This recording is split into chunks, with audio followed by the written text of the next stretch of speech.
जनता party में संभव है, जबकि दूसरी पार्टियों में ऐसा नहीं है। बीजेपी ने महिलाओं का सम्मान किया, 3 तलाक को खत्म किया।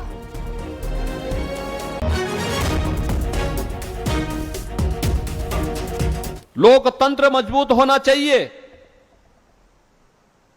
परिवारवाद से ऊपर उठ करके, क्षेत्रवाद से ऊपर उठ करके, जातिवाद से ऊपर उठ करके, किसी भी मत और मजहब से ऊपर उठ करके हम देश के बारे में सोच सकें। अकेले भारतीय जनता पार्टी, जिसमें एक बूथ का अध्यक्ष भी एक समय भारतीय जनता पार्टी का प्रदेश और देश का अध्यक्ष भी बन सकता है और प्रधानमंत्री और मुख्यमंत्री भी बन सकता है, ये केवल भारतीय जनता पार्टी में संभव है। क्योंकि यहां पे परिवार नहीं बल्कि पार्टी और कार्यकर्ता मायने रखता है। लोकतंत्र, आंतरिक लोकतंत्र उतना ही मजबूत है। और याद करिए, जब भारतीय जनता पार्टी ने 1986 में और उसके उपरांत यह तय किया था कि देश के अंदर सांस्कृतिक राष्ट्रवाद की स्थापना के लिए अयोध्या में श्री राम जन्मभूमि पर भगवान राम के भव्य मंदिर के निर्माण को हम अपना समर्थन देते हैं। आप देखिए ना, आज भारतीय जनता पार्टी के नेतृत्व की सरकार, डबल इंजन की सरकार बनी, अयोध्या में राम मंदिर का निर्माण हो गया। राम मंदिर का निर्माण एक नए युग का सूत्रपात है। ये राष्ट्र मंदिर है। उन दबी कुचली सभ्यता और संस्कृति के लोगों के लिए एक नई आशा है, जिन्हें दुनिया के अंदर दबाया गया, आक्रांताओं ने जिनकी संस्कृति को रौंदा है। भारत अगर 500 वर्षों के बाद इस सपने को साकार कर सकता है कि कोई कारण नहीं दुनिया की अन्य दबी कुचली जातियां अपने उस लक्ष्य को प्राप्त न कर ले। भारत ने आशा का दीप जलाया है, भारत की आस्था का सम्मान हुआ है। महिलाओं को सम्मान के साथ जीने का अधिकार मिले, यह अधिकार भी भारतीय जनता पार्टी ने लोगों को दिया है। 3 तलाक की कुप्रथा को समाप्त करके नारी गरिमा की रक्षा कैसे होनी है। 3 तलाक की कुप्रथा पर एक तरफ रोक लगती है और दूसरी ओर नारी शक्ति बंधन अधिनियम के माध्यम से संसद और विधानसभाओं में उन्हें 1/3 सीटों पर अतिरिक्त रिजर्वेशन की व्यवस्था करने का, आरक्षण की व्यवस्था करने का प्रावधान भी प्रधानमंत्री मोदी जी के नेतृत्व में हुआ है। प्रयागराज में बीजेपी के जिला प्रशिक्षण वर्ग कार्यक्रम में डिप्टी सीएम केशव प्रसाद मौर्य ने शिरकत की है। इस दौरान उन्होंने सपा पर जमकर निशाना साधा। उन्होंने कहा कि बीजेपी ही ऐसे प्रशिक्षण करवा सकती है। सपा के यहां पर कट्टा बनाने, बम बनाने की फैक्ट्री वाले भी लोग हैं।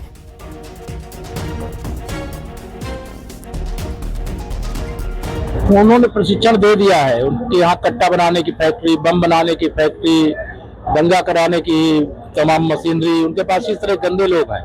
भारतीय जनता पार्टी के पास संस्कारित, समर्पित और देश के लिए अपना सर्वस्व न्यौछावर करने वाले कार्यकर्ता है। और इसका उदाहरण अभी पश्चिम बंगाल है, जहां हमारे 300 से अधिक कार्यकर्ताओं ने विचारधारा के लिए, पार्टी के लिए संघर्ष करते हुए अपना बलिदान दिया। और उस बलिदान के बाद वर्षों बाद हमारी वहां पर सरकार बनी है। अब उनके बलिदान का हम स्मरण करते हैं और उन्होंने जिन विषयों को लेकर संघर्ष किया है उसको मजबूती से आगे। दिल्ली के जंतर मंतर पर आजम खान और उनके बेटे के रिहा करने के लिए सपा नेता धरना प्रदर्शन कर रहे हैं। सपा के राष्ट्रीय सचिव मोहम्मद अरशद खान के नेतृत्व में धरना जारी है। इस दौरान आजम खान और उनके बेटे को जेल से रिहा करने की मांग की गई है और एसआईटी का गठन कर सभी मुकदमों की एक साथ जांच की मांग की गई है।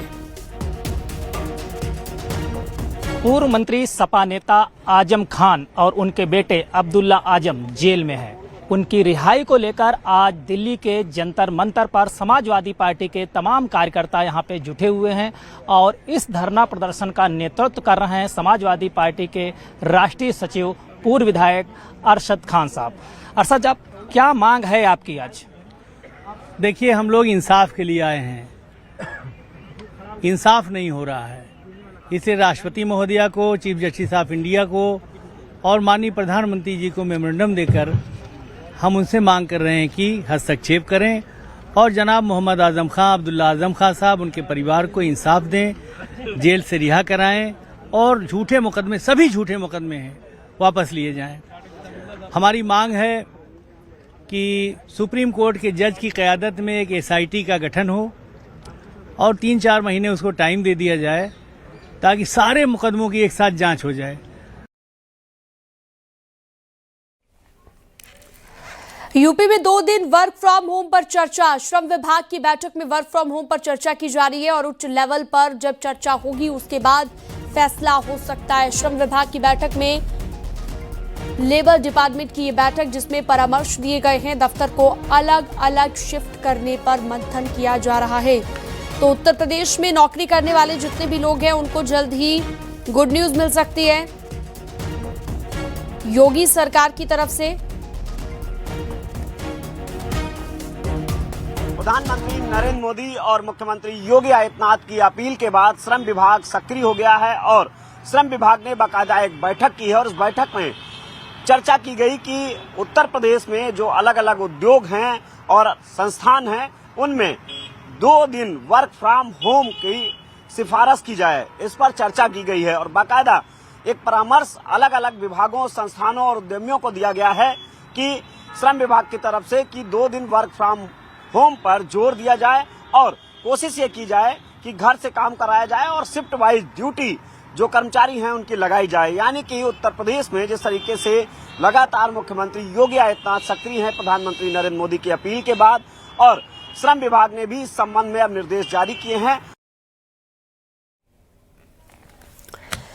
मथुरा में गोवर्धन नगर पंचायत की बैठक में महिला सभासद के साथ कथित अभद्रता का मामला सामने आया। आरोप यह है कि बैठक के दौरान महिला सभासद रेनू ठाकुर के साथ चेयरमैन के पति मनीष लंबरदार और उनके देवर संदीप ने न सिर्फ बदसलूकी की बल्कि उन्हें मारने की भी धमकी दी।